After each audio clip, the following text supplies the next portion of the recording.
Bom, a gente vai falar agora, são 7h30, vamos falar sobre um curso de formação de policiais e militares no Distrito Federal que ensina a aceitar prova forjada e tortura contra suspeitos.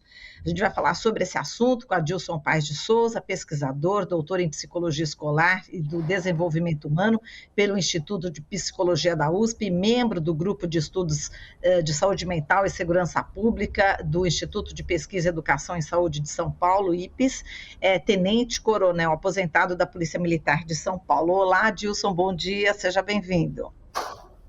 Olá, Marilu, olá, Rafael, olá a todas as pessoas que nos acompanham. Bom dia, é um prazer. Prazer é o nosso aqui, Adilson. Bom, eu vou aqui dar alguns exemplos, né, a respeito desse curso, inclusive o Chico Alves, né, colunista do UOL, a gente sempre dá o crédito, né, da onde a gente está também fazendo a pesquisa. Ele conseguiu aí o acesso ao material didático, né, que é exibido no curso de Altos Estudos de Praças da Polícia Militar do Distrito Federal, sobre a disciplina Ética, Chefia e Liderança, né? E são analisados conceitos aí de 3 filósofos, né?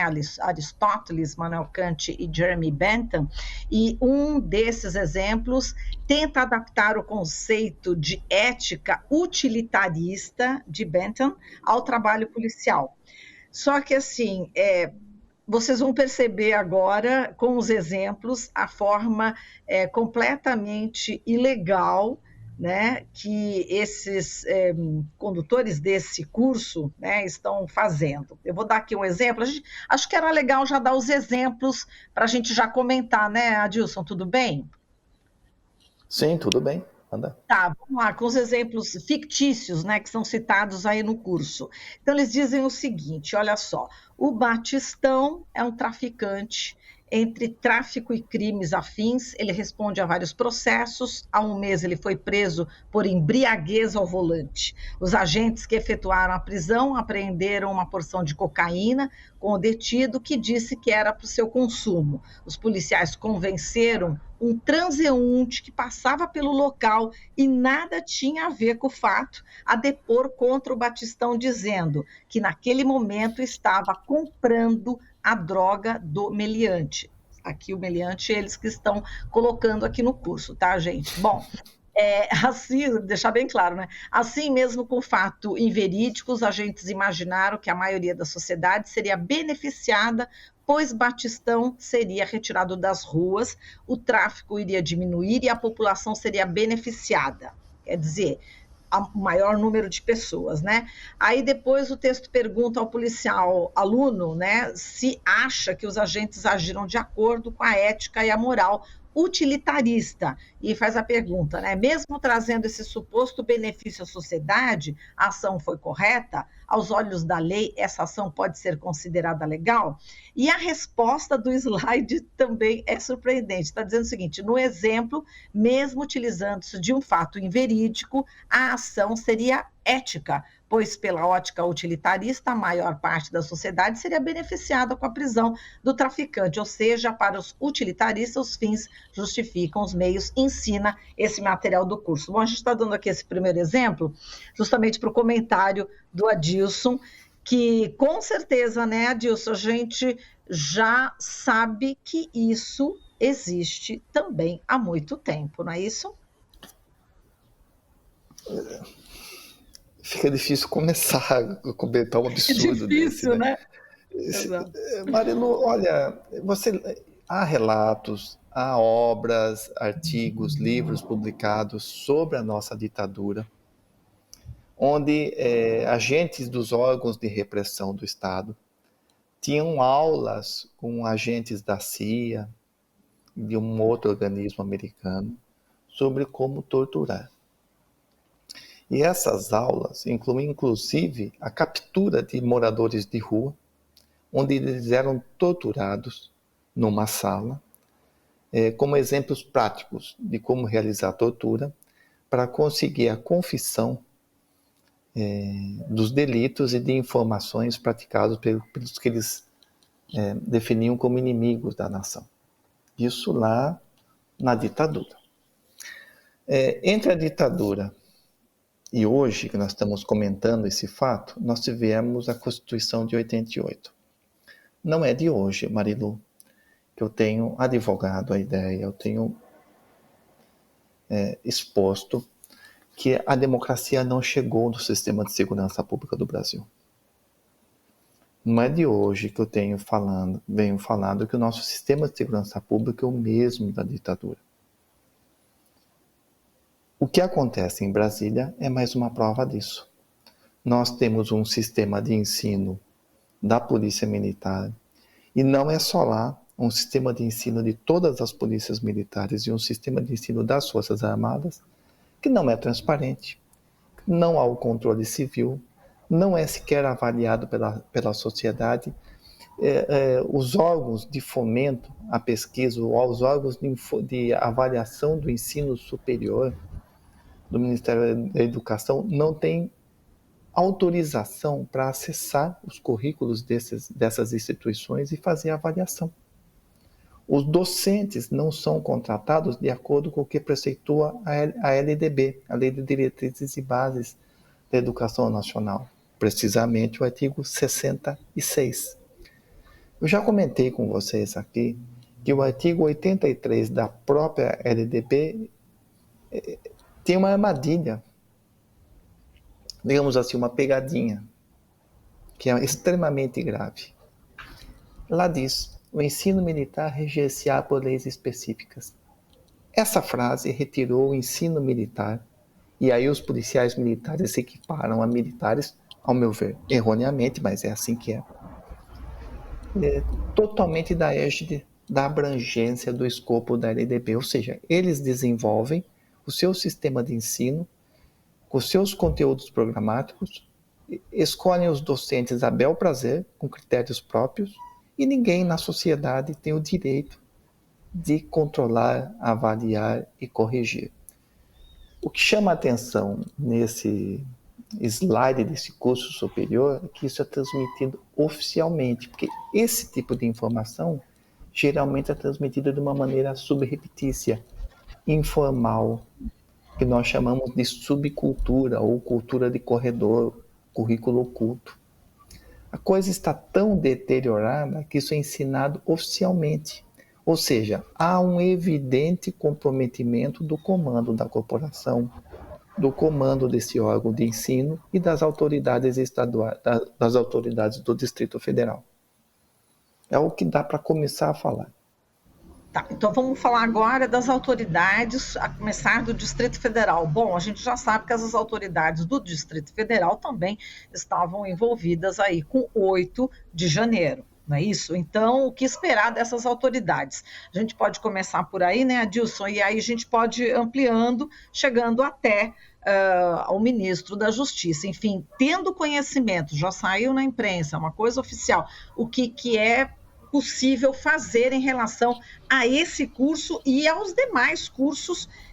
Isso acontece no Distrito Federal, mas como você falou, de maneira, enfim, subreptícia, pode estar acontecendo também no Brasil inteiro, mas pode haver outros cursos também formais com esse conteúdo, né, Adilson? Então vamos lá, vamos para as autoridades agora. Isso está acontecendo em outros cursos. Eu lembro de uma reportagem da Ponte Jornalismo, vou citar os créditos aqui no estado de São Paulo, que numa cidade do interior, os policiais da Força Tática de um batalhão, Força Tática é a dita tropa especial, né? Eles treinavam a incursão em lugares perigosos e o nome estava escrito lá, favela, com claro viés discriminatório, né? Nada aconteceu contra esses policiais. Veja bem, 8 de janeiro não foi um ponto fora da curva. 8 de janeiro foi algo planejado, orquestrado, porque havia um momento, havia um ambiente propício para que isso acontecesse. Ou seja, uma visão militarizada da sociedade, onde os direitos e as garantias fundamentais são tidos como obstáculos a uma visão de segurança pública de um combate ao inimigo. No caso do dia 8 de janeiro, o inimigo era o presidente Luiz Inácio Lula da Silva e a sua administração. Eu venho falando há muito tempo que esse papel, essa figura do inimigo é intercambiável. Tem um viés subjetivo muito grande. Por isso que a violência estatal é direcionada contra a classe política, determinados políticos, contra estudantes, contra moradores da periferia, contra negros, contra homossexuais, travestis, ou seja, o papel de quem é o inimigo, ele é selecionável, ele é mutável de acordo com os interesses do momento da ação policial. É o que nós estamos vendo. Não dá para descartar a responsabilidade do Comando Geral da Polícia do Distrito Federal, do comandante do órgão, do secretário da Segurança Pública, do governador em última instância. Por uma coisa dessa está sendo ensinada oficialmente, de maneira aberta, com PowerPoint e tudo mais, numa aula, num ambiente oficial, público, mantido com verba pública, com autoridades públicas, mais gente sabia. Agora o senhor Flávio Dino, ele tem um problema nas mãos, ele tem que tomar atitude, porque a Polícia do Distrito Federal ela é mantida por recursos federais. Então, ou seja, nós cidadãos, através de tributos federais, nós estamos bancando fascistas. Absurdos como esses. Ele tem que tomar. Marilu, desde 88, eu já falei isso, as autoridades públicas no âmbito federal e estadual, elas se omitem num papel espinhoso que é definitivamente enquadrar o sistema de segurança pública brasileiro nos modos democráticos.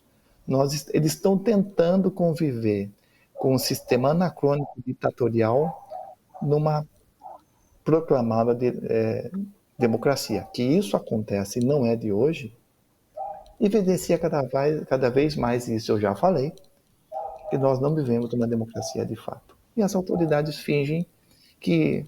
Veja bem, Maria, você bem simples. Vamos parar de baixar normas e planos? Nós temos várias normas, vários planos protetivos dos direitos humanos, Programa Nacional de Segurança Pública Cidadã, normas disso, normas aqui, são maravilhosos. Mas nada disso funcionou e nada disso funciona se a base, o cerne da questão não for atacado, que é uma militarização e uma segurança pública ditatorial. E ninguém tem a coragem, ninguém toma a iniciativa de mudar isso. Não adianta, por exemplo, Marilu, com esse ambiente, não adianta o Flávio Dino propor uma medida para criar uma nova força de segurança para tomar conta dos três poderes, da Praça dos Três Poderes.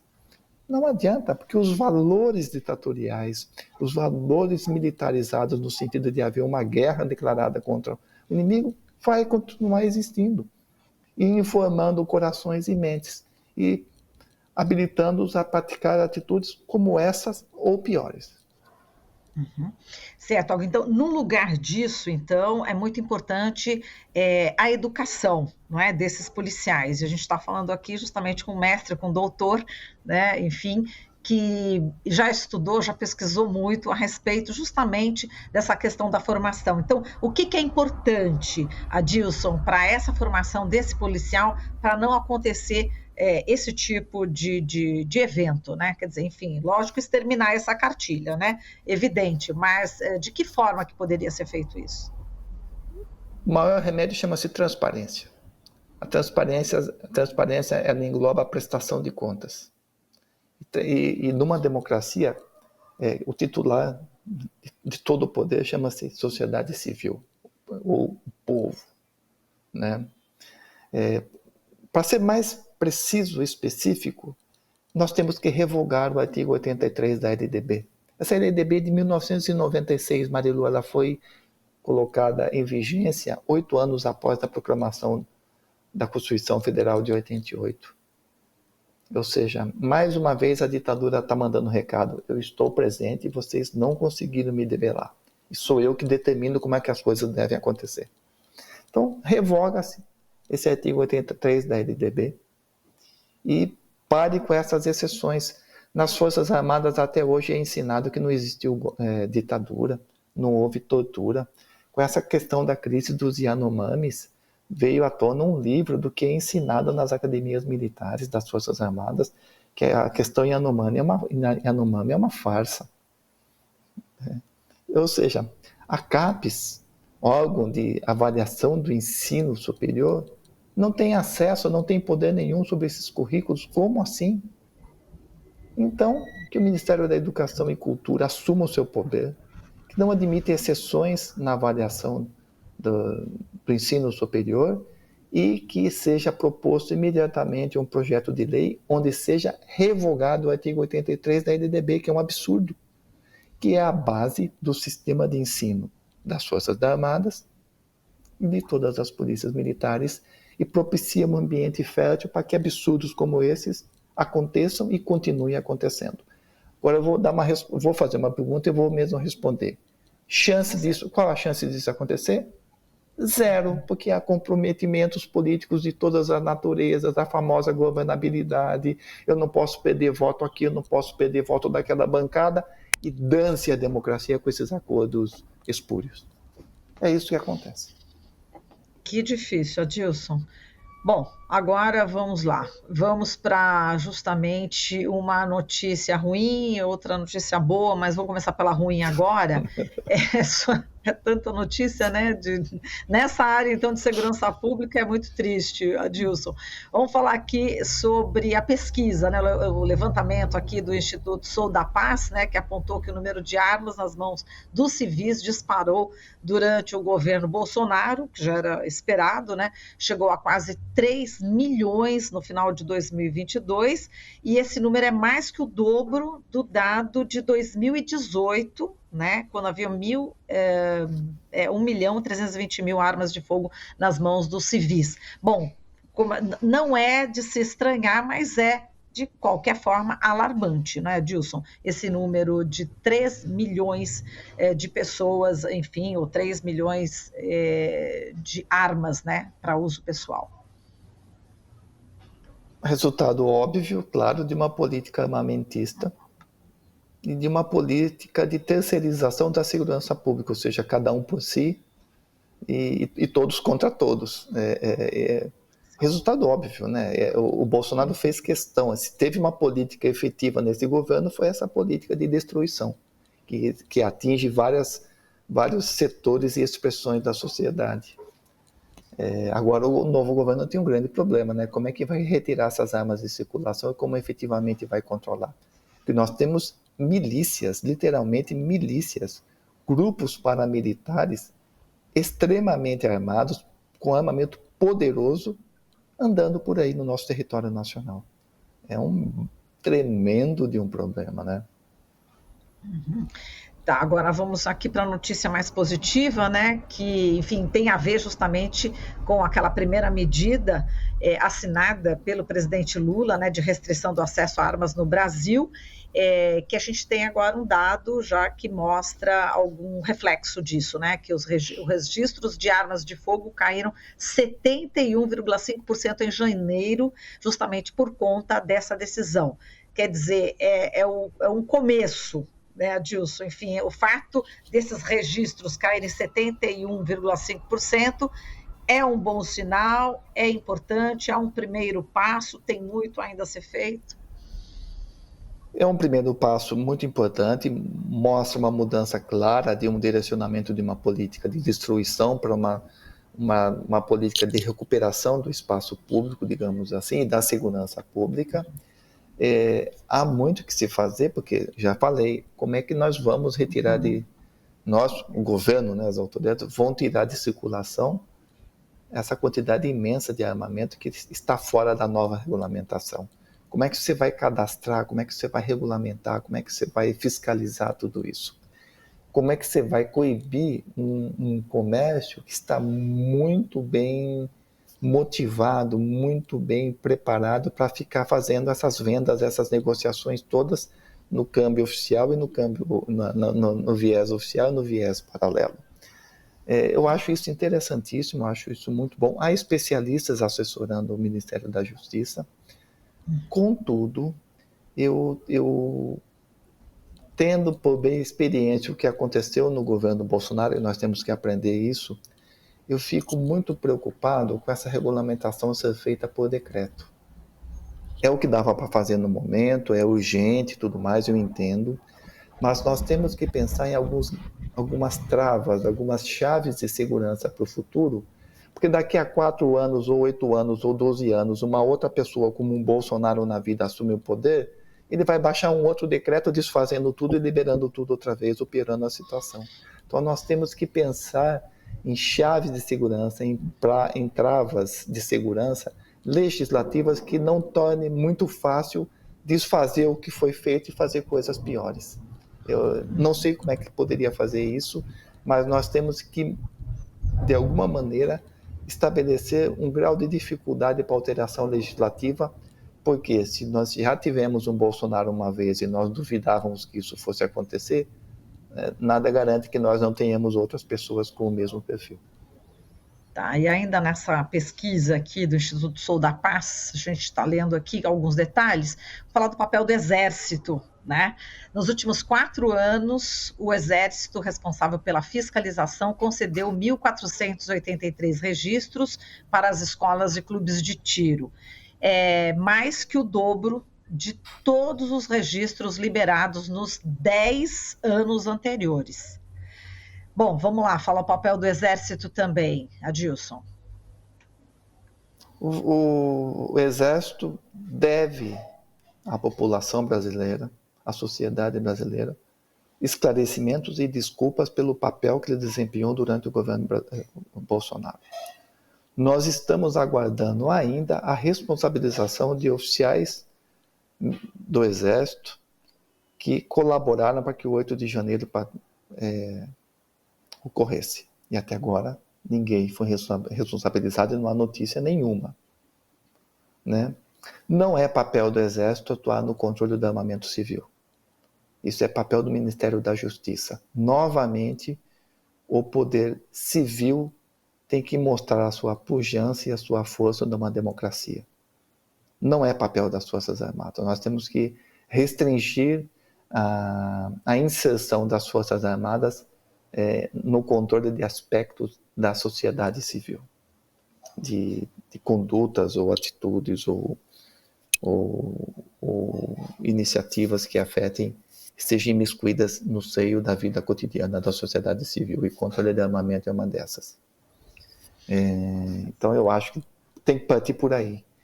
E não tem que ter o Exército controlando o armamento da população. A gente tem que parar de ter as Forças Armadas como tutora da nossa vida. Eu acho que as Forças Armadas têm uma outra obrigação aí, que ela irá proteger efetivamente os poderes constituídos e a nossa democracia, se conseguir tomar conta das nossas fronteiras, que é uma verdadeira peneira, um queijo suíço que entra de tudo. Eu acho que uma forma dela contribuir com a sociedade brasileira, as Forças Armadas, né, exercendo esse controle, essa fiscalização na fronteira, exercendo o que não fez, por exemplo, no território Yanomami, né, que também deve explicação, e falta a gente lá das Forças Armadas ser punido naquele genocídio, que colaboraram. Né? Então, nós temos que rever o papel das Forças Armadas numa sociedade democrática. Tá certo, Adilson. Bom, a gente agradece. Não sei se tem mais algo que você gostaria de falar, mas a gente já está no finalzinho aqui do tempo. Quero te agradecer demais. Diga lá. Eu tenho assim, eu vou dar um spoiler do que vai acontecer em Brasília. Opa. O comandante do órgão do ensino vai ser afastado. O comandante-geral, a Polícia Militar do Distrito Federal, vai emitir uma nota que é incompatível, que isso não pode existir, que jamais tolerou isso. Vão instaurar uma investigação que vai se prorrogar através do tempo. As autoridades vão fingir que as providências foram tomadas e nós vamos continuar com mais do mesmo. Esse é o spoiler desse filme que a gente já viu, esse filme outras vezes, né, Marilu? Né? Exatamente. A sociedade tem que ficar... A sociedade tem que ficar atenta. A sociedade tem que ficar atenta, porque nós estamos cansados de mudanças que não mudam nada. São mais jogadas de marketing ou jogadas que existem para acobertar acordos políticos dentro de uma tal dita governabilidade que vem trazendo sérios problemas para a gente desde a redemocratização. Sob o crivo de uma tal governabilidade, medidas essenciais para a proteção da democracia estão sendo deixadas de lado. É isso. Agradeço mais uma vez o convite, estou à disposição, é sempre um prazer falar com vocês. Obrigada, Dilson. O prazer é o nosso, viu? Muito obrigada. Falamos aqui com um forte abraço para você, bom dia. Falamos aqui com a Dilson Paes de Souza, obrigada, pesquisador, doutor em Psicologia Escolar e do Desenvolvimento Humano pelo Instituto de Psicologia da USP, membro do Grupo de Estudos Saúde Mental e Segurança Pública do IPS e também tenente-coronel aposentado da Polícia Militar de São Paulo. Estamos apresentando Jornal Brasil Atual. As notícias que os outros não dão.